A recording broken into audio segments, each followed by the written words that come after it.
panggilan sholat, perhatikan panggilan pertamanya, Al-Baqarah ayat 45. Wasta'inu bis sabri wassalah. Kata Allah, hei hambaku, kalau engkau punya masalah, sabar dulu, terima. Karena aku titipkan masalah itu kepadamu untuk meningkatkan kualitas hidupmu, bukan ingin membebanimu.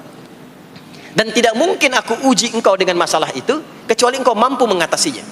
La yukallifullahu nafsan illa wus'aha. Nah sekarang bawa itu lewat sholat, minta solusi kepada Allah. Terima dulu dengan sabar. Setelah itu belajar untuk meningkatkan kualitas hidup, dan bawa lewat sholat, minta solusi. Ternyata saat kita menunaikan sholat, itu diperintahkan oleh Allah, minta punya masalah apa. Makanya kita katakan, begitu Allah perintahkan wasta'inu bis sabri wassalah. Hei, kalau punya masalah, terima dengan sabar, minta tolong, minta solusi kepada Allah lewat sholat. Maka ketika kita minta, kita robah kalimatnya dari wasta'inu, kata perintah, menjadi bentuk permohonan, fi'il mudhari. Iyyaka na'budu wa iyyaka nasta'in. Itu ketika Anda mengucapkan iyyaka na'budu wa iyyaka nasta'in, fikihnya begini, ucapkan di lisan, hadirkan dalam hati dan pikiran kita masalah apa yang sedang kita rasakan. Minta kepada Allah solusinya. Minta. Jadi bukan sekedar diucapkan. Karena hadis qudsinya berbunyi begini, hadis qudsinya. An Abi Hurairah radhiyallahu ta'ala anhu qala, qala Rasulullah sallallahu alaihi wasallam, qala Allahu azza wa jalla, Allah berfirman. Saya langsung saja ke bagian kalimat iyyaka na'budunya.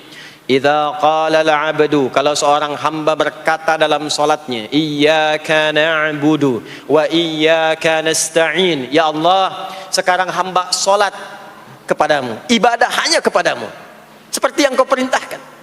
Maka hamba memohon kepadamu, ya Allah, seperti yang kau janjikan. Wa iyyaka nasta'in. Lalu hadirkan dalam benak kita, ya Allah, engkau maha tahu sebelum hamba ungkapkan. Hamba punya persoalan ini. Mohon kepadamu, ya Allah, hilangkan semua masalah itu. Berikan hamba solusi yang terbaik. Berikan hamba keberkahan darimu. Itu sekilas hadir dalam jiwa kita. Maka apa yang terjadi?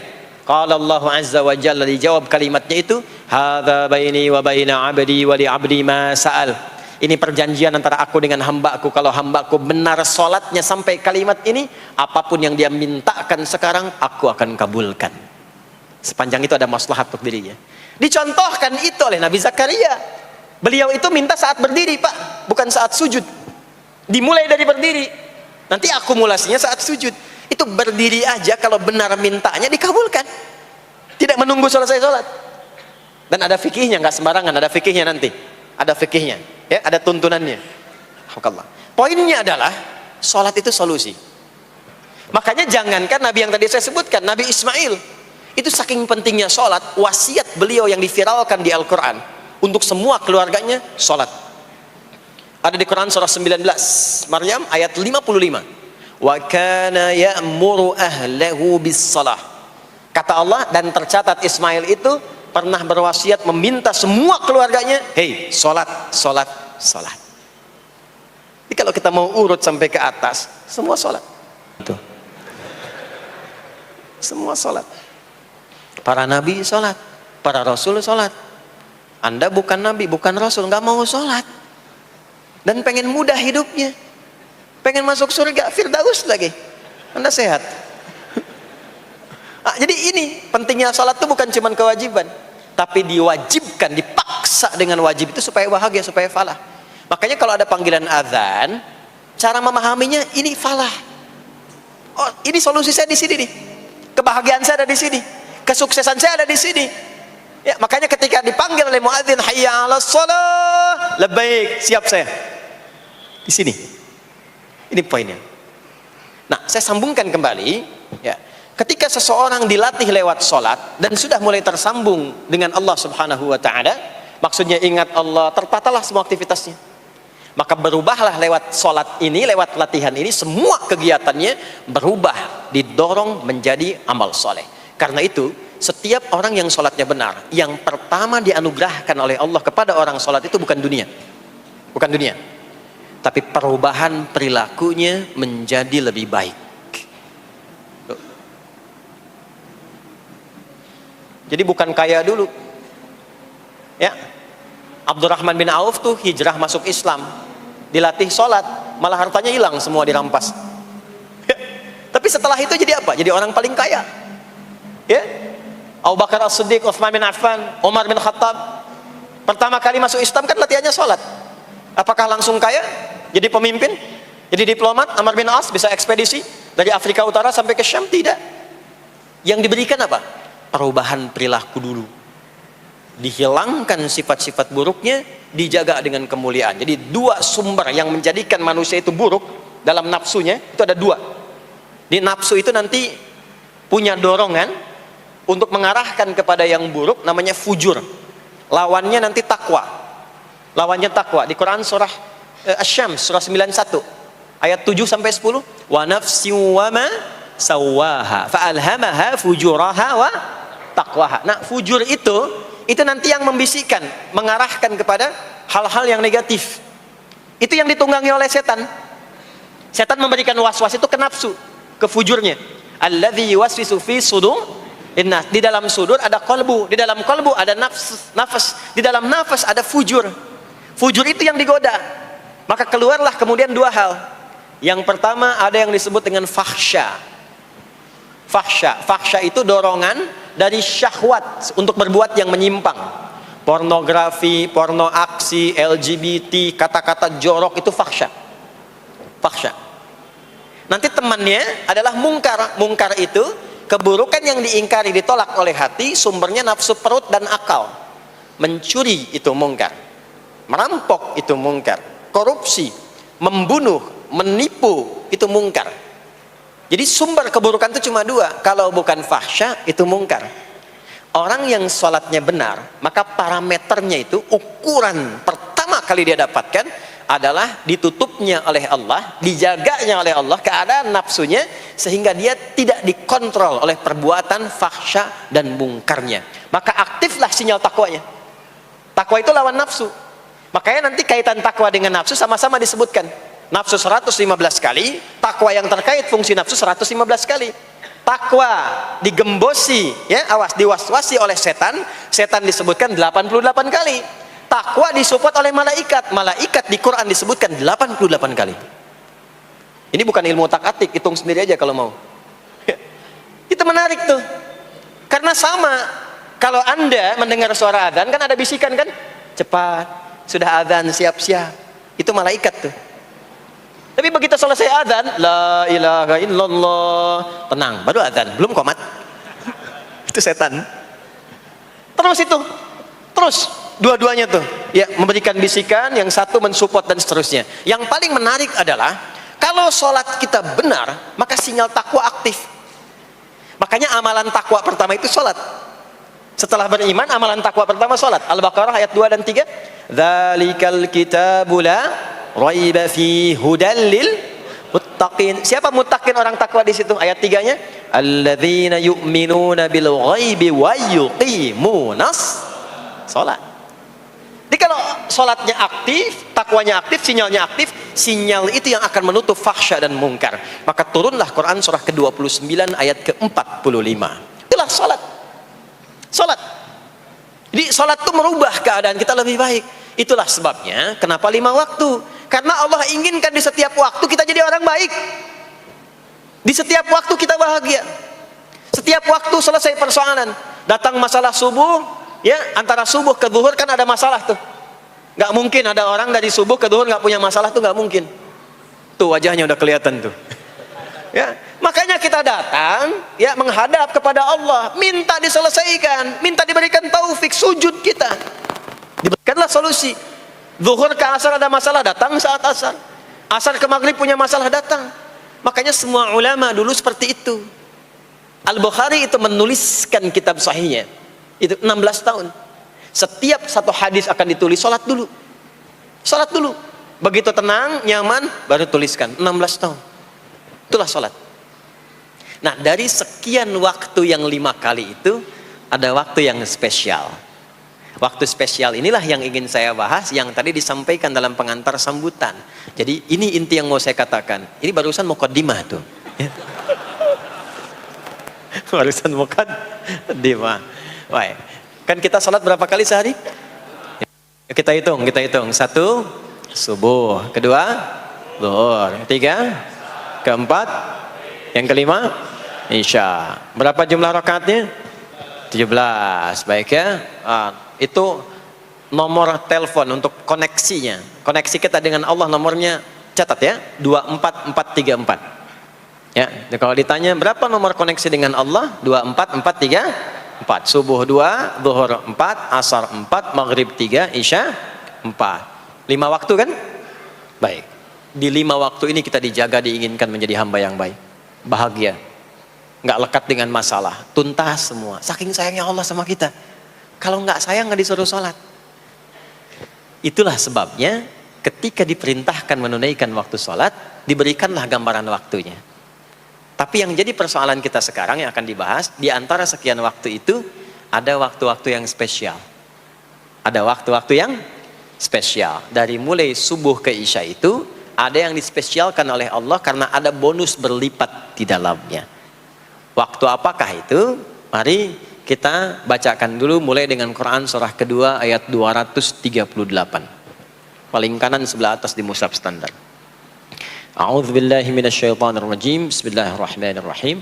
Mohon izin saya agak lambatkan sedikit ritmenya karena ini inti yang mau kita bahas. Tadi muqaddimah makanya saya percepat ya. Hafizu 'alas salawati was salatil wusta wa qumu lillahi qanitin.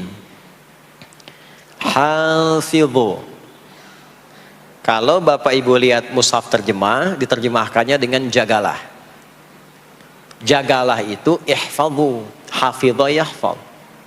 Tapi kalau ada alif setelah hafizu, itu berarti fi'il madhinya, past tense-nya, akar kata kerjanya hafadha, yuhafidhu. Alifnya mufa'alah, bermakna saling. Jadi mengartikannya begini, hafizu 'alas salawati. Hei, hendaklah kalian saling menjaga waktu sholat. Kalau saling itu sendirian atau banyakan? Banyakan. Jadi kalau bapak di rumah ada 5 orang, bapak, ibu, dan 3 orang anak, maka jangan soleh sendirian pak. Ingatkan anaknya, ingatkan istrinya. Istri bangun duluan, ingatkan suaminya. Makanya waktu sholat itu, maaf, jangan cuma disandarkan pada azan yang kita dengar di masjid, harus hafal. Bahkan nanti gini, di Quran surah keempat ayat 103 itu, di ujung ayatnya, itu ada penanda ciri standar orang beriman. Maaf, kita tanya dulu nih, kita beriman tidak hari ini? Halo, beriman? Hati-hati ya, karena kata Nabi ada yang subuh beriman, sorenya sudah kufur tuh. Ya, yusbihu mu'mina wa yumsi kafira. Hati-hati ya. Yuk, apa ciri orang beriman tuh? Iman itu konfirmasinya bisa didapatkan satu melalui suara adzan. Adzan itu sama dengan penanda waktu sholat. Tahu dari mana iman itu bisa dicek dengan suara adzan? Quran surah ke-8 Al-Anfal di ayat yang kedua. Innamal mu'minuna alladzina idza dzukirallahu wajilat qulubuhum. Sungguh insan beriman itu ciri standarnya bisa dilihat. Kalau disebutkan nama Allah, ada konfirmasi iman dalam hatinya. Jadi iman itu letaknya di kolbu. Nanti konfirmasinya lewat suara adzan, dipanggil, disebutkan nama Allah. Makanya disebutkan nama Allah 5 kali dalam sehari untuk mengecek iman ada nggak dari subuh sampai isya. Ya, Allahu Akbar, Allahu Akbar. Ada getaran di hati kita, sudah adzan. Nah itulah iman. Itulah iman. Makanya orang yang punya iman dengan yang belum punya iman akan beda getarannya. Ini hanya dimiliki oleh orang yang punya iman saja. Yang belum punya iman nggak bisa, nggak punya itu. Allahu Akbar, Allahu Akbar. Surah apaan nih? Toanya kencang banget, ya. Tapi kalau orang beriman, Allahu Akbar, Allahu Akbar, ya Allah sudah adzan. Itu konfirmasi itu. Nanti semakin tinggi imannya, bahkan ada yang orang sudah menunggu sebelum tiba waktunya. Tadi subuh jam 4 lewat 13 di sini. Ada yang nunggu dari jam 3, padahal belum dipanggil. Ya, masya Allah. Di Bekasi 4 lewat 9. Allahu Akbar, Allahu Akbar.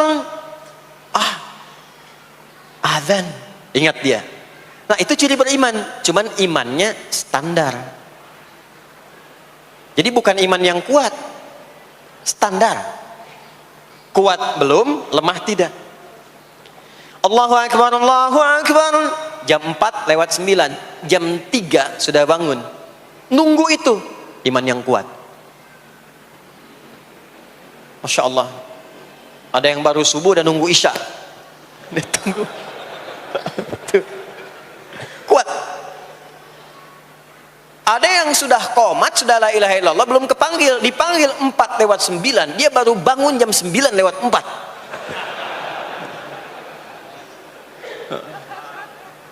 Tuh. Nah, ini iman lemah. Di bawah. Ciri standar, karena dipanggil ingat, maka ciri standar orang beriman itu tahu waktu sholat. Harus tahu Pak, Bu. Itu standarnya. Itu ada di Quran surah keempat, di akhir ayat 103. Inna salata kanat 'alal mu'minina kitaban mawquta. Kalau pakai terjemah balaghah itu bunyinya begini, sungguh orang beriman itu pasti tahu waktu sholat.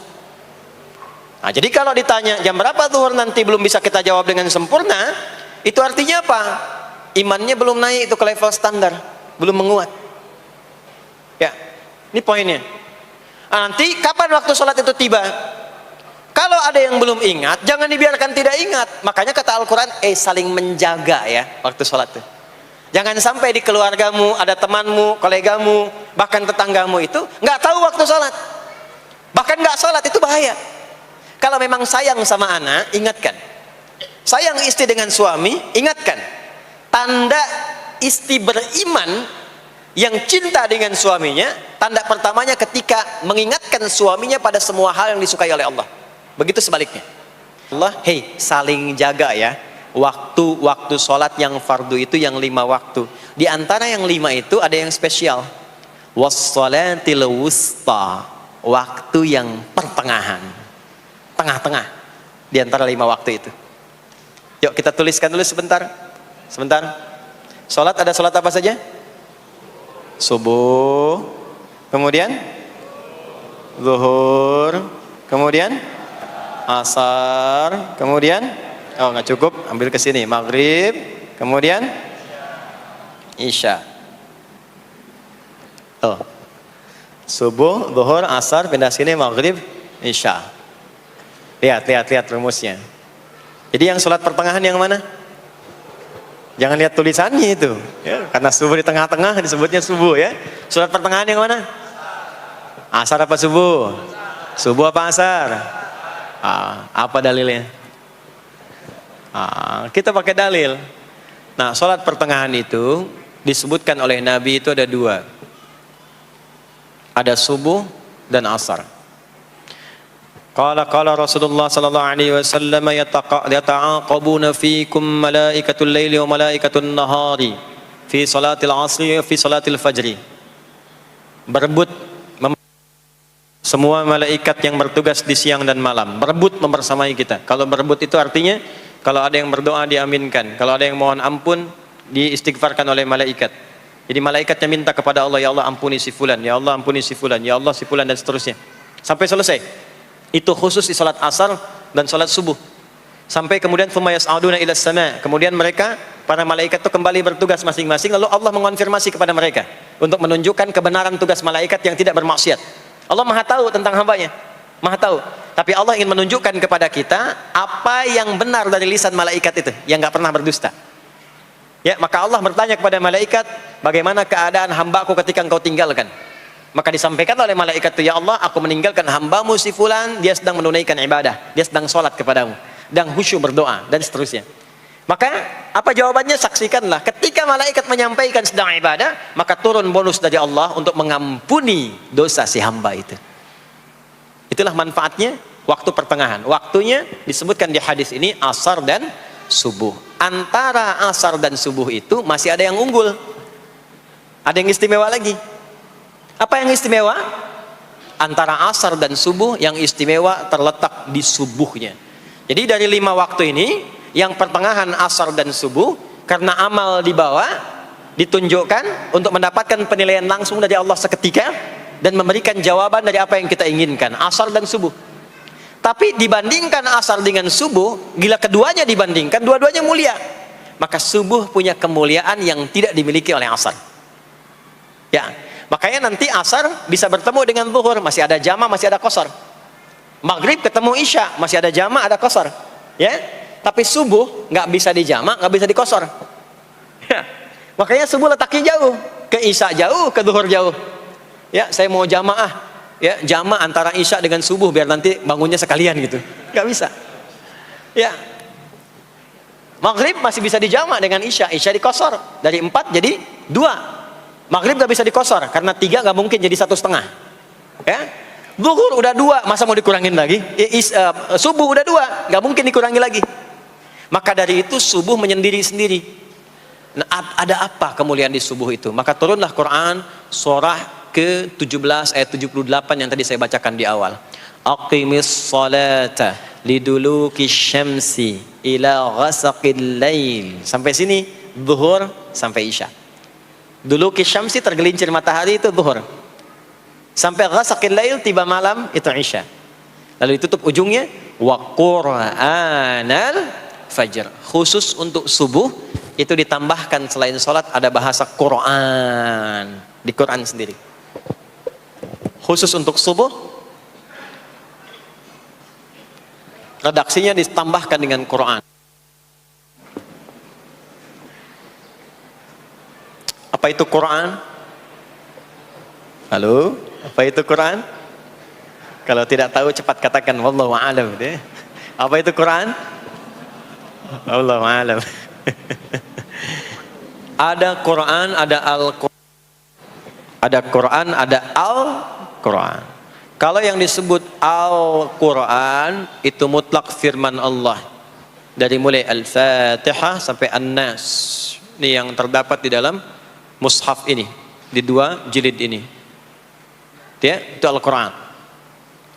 Kalau disebutkan Quran tanpa alif lam, maka yang dimaksudkan bacaan secara umum.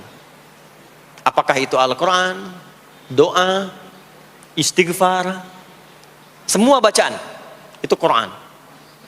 Kemuliaan sholat subuh itu dimulai sejak waktu fajar, matahari mulai keluar sinarnya untuk membelah gelapnya malam, itu sinarnya disebut dengan fajar. Nanti subuhnya saya terangkan di akhir. Sinarnya dibelah, membelah kegelapan malam, fajar shadiq.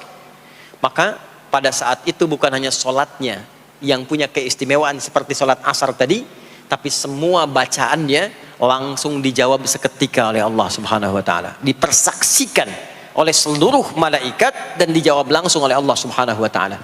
Jadi kalau Anda berdoa, maaf, doanya lebih cepat terkabul kalau dipanjatkan dengan cara yang benar dan khusyuk. Kalau Anda istighfar, langsung dijawab. Kalau kita baca Quran, pahala langsung dituliskan berlipat. Itulah kemuliaan waktu fajar. Jadi Allah sendiri yang menyampaikan, bukan cuma sholat yang penting, semua bacaannya itu langsung didengar, langsung direspon, langsung dipersaksikan. Karena itu ada anjuran bahkan dari Al-Quran, dan ini dikerjakan oleh semua sahabat, saking pentingnya sholat subuh itu, waktu fajar itu, bahkan mereka bangun dan menunggu sebelum tiba fajar. Maka disitulah muncul kemudian tahajud. Maka muncullah kemudian istighfar sebelum waktu subuh. Ya, ada amalan, ini saya mau kasih rahasia ya. Tapi tolong jaga, ini antara kita saja di sini. Ya, rahasia.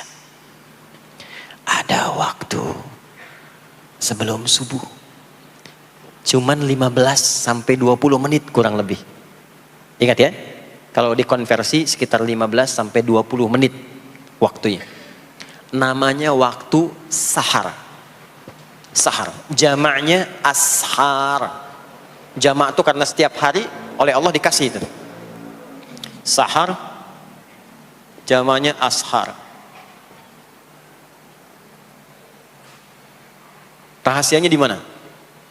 Bapak Ibu, ini waktu yang paling cepat untuk terkabulnya doa.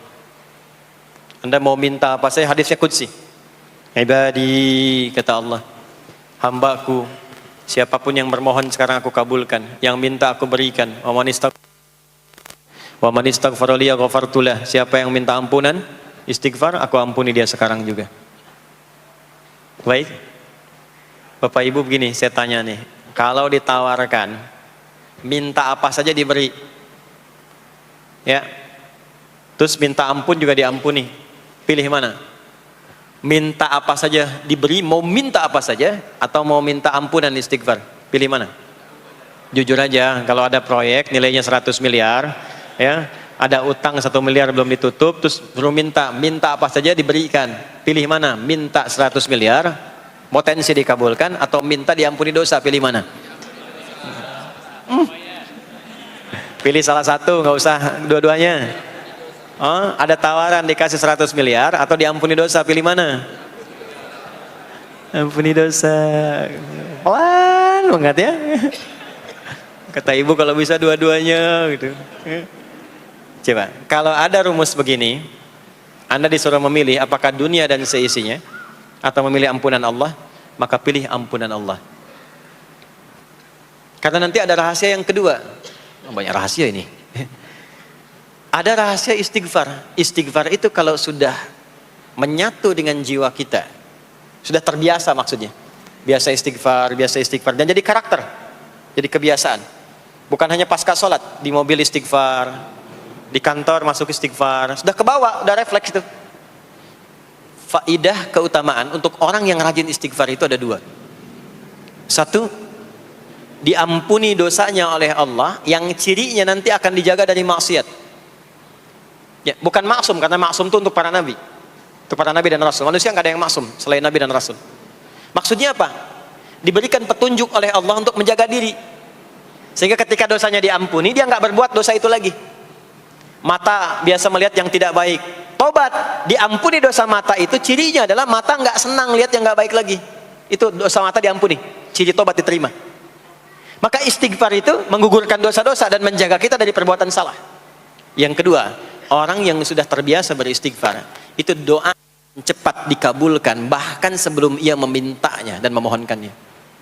Jadi sebelum melafazkannya, itu bisa terjadi Allah sudah mengabulkannya. Itulah kemuliaan istighfar.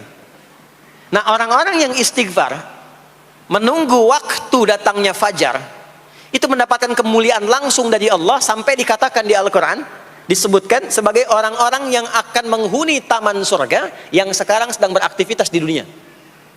Itu ada di Quran surah ke-51 ayat 15 sampai 18, yang istighfarnya di ayat 18.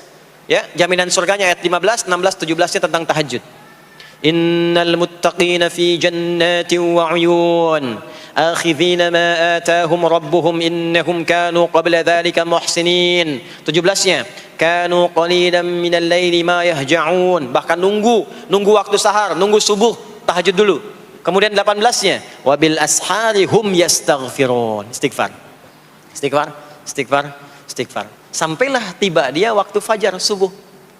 Ya. Itu selesai dia istighfar, dapat kesempatan subuh, sholat dulu 2 rakaat. Itu saking tingginya waktu itu, nilainya kata Nabi melebihi dunia dan seisinya. Melebihi dunia dan seisinya. Masya Allah. Makanya muncul kemudian sabda Nabi, raka'atul fajri khairum minad dunya wa ma fiha. 2 rakaat subuh ini daripada dunia dan seisinya. Itu asalnya di sini. Jadi memang subuh itu masih diperjuangkan. Dan subuh itu generatornya, kalau subuh sudah bisa konsisten, yang lainnya ikut. Subuh itu kalau sudah konsisten, subuh ke masjid jamaah subuh jamaah, bangun tahajud, istiqamah istighfar, itu kalau subuhnya sudah bagus, yang lainnya ikut. Ya. Makanya ada kaum yang sekarang sangat khawatir jumlah orang Islam kalau sholat subuh itu seperti sholat Jumat, sangat takut itu. Ya, ada ini viral kisahnya, saya nggak ceritakan pun Anda bisa dengar. Ya, jadi ada golongan orang Yahudi yang selalu mengamati jamaah sholat subuh umat Islam, dan dia melihat, ya, ketika mulai ramai, dia mulai katakan, kenapa Anda selalu mengamati itu? Ya, sebab kami lihat kalau jumlah jamaah subuhnya sudah seperti sholat Jumat, itulah kemakmuran, kebangkitan dan kebaikan umat Islam akan tumbuh kembali. Jadi akan berpengaruh kepada yang lainnya. Itulah mudah-mudahan kegiatan perjuangan subuh, ya, ada pejuang subuh baik di Masjid Raya Pondok Indah, di masjid-masjid yang lainnya, memberikan keberkahan kepada kita, dan puncaknya adalah perubahan pada perilaku. Jadi kalau cuma berjuang datang subuh tapi tidak merubah perilaku, ada yang salah dengan itu semua. Ada yang tidak tepat, ada yang belum sempurna. Itu yang bisa kita sampaikan sebagai kajian pembuka kita di kesempatan kali ini. Mudah-mudahan ada manfaat yang bisa kita dapatkan. Kesimpulannya adalah salat adalah inti amalan kita yang bisa merubah alur kehidupan kita dunia dan akhirat. Salat kunci kebahagiaan, salat kunci kesuksesan, salat kunci datangnya rahmat Allah Subhanahu wa taala.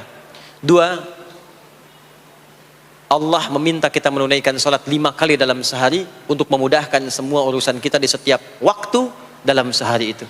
Dan yang ketiga, di antara sekian 5 waktu itu ada waktu-waktu yang istimewa, yaitu asar, dan yang paling istimewa adalah subuh ataupun fajar.